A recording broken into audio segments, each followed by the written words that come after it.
Okay, we've used some thoughts from films to help us see that although we don't particularly do apocalyptical literature these days, we're very familiar with a lot that is in it through science fiction and fantasy films particularly. Now, in superhero films, as in virtually any film, you expect a good ending. And it's usually a climax where the superhero or heroes are battling with their adversaries and overcome them.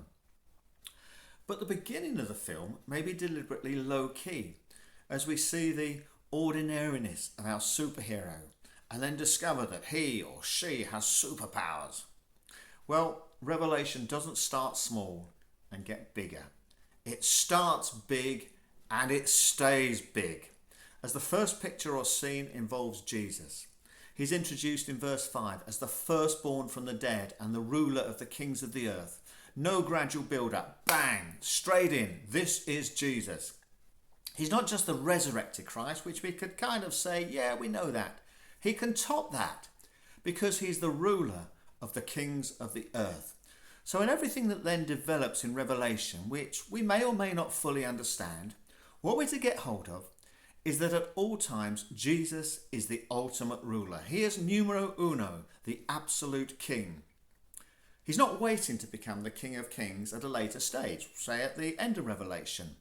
It is his starting and finishing position, and he never moves away from it as well.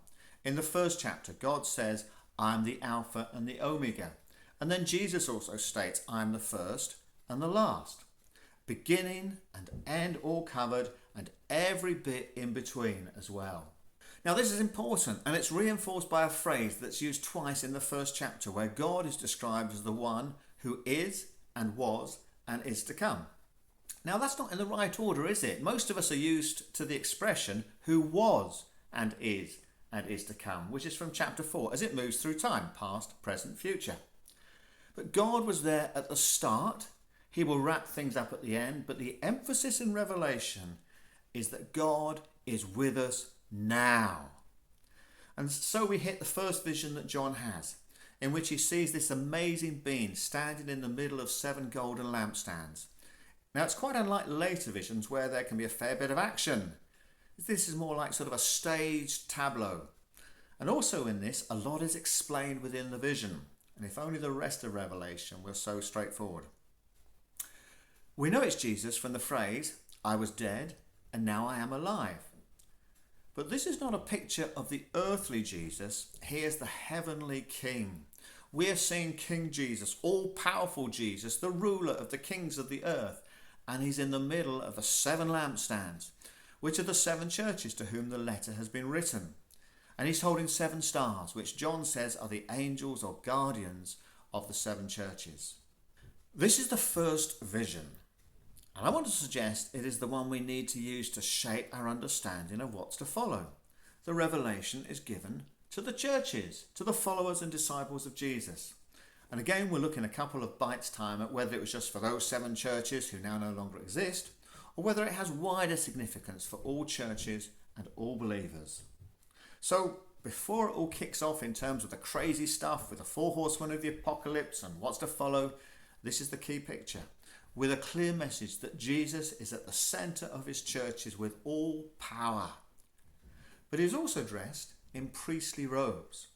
So throughout all that is to be unfolded, that's where he is, sustaining and praying for his church, looking out for them, hearing their cries. They are of prime importance to him. The powerful picture is reinforced by even more forceful words. I am the first and the last. He is eternal, almighty God. I am the living one. I was dead, and behold, I am alive forever and ever. He is the resurrected, ascended, and glorified Christ. And I hold the keys of death and Hades. He is the conqueror of sin and death. And here on earth, we experience just a part of what that means. And then we experience more when we physically die. But as we move towards the end of Revelation, we will see that the one who holds the keys is the one who has the ultimate power.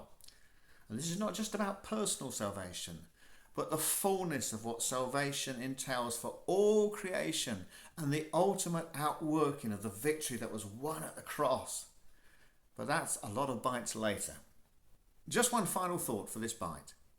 We've established the importance of Jesus, the first and the last, the Alpha and the Omega, and his love and protection for the church.